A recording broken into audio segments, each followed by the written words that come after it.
وأنزل لكم من الأنعام 8 أزواج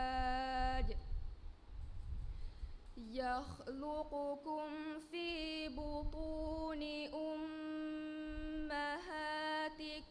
خلقا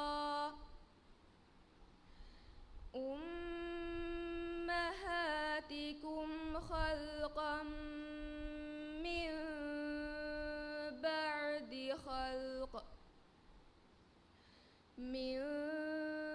بعد خلق في ظلمات 3 ذلكم الله ربكم له الملك لا إله إلا هو فأنى تصرفون إن تكفروا فإن الله غني عنكم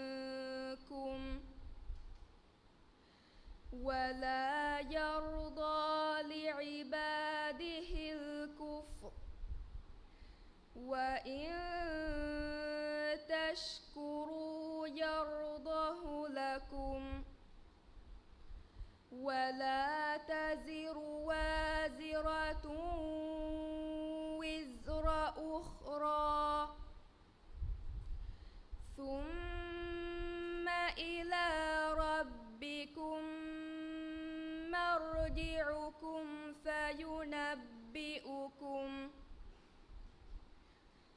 فينبئكم بما كنتم تعملون إنه عليم بذات الصدور. صدق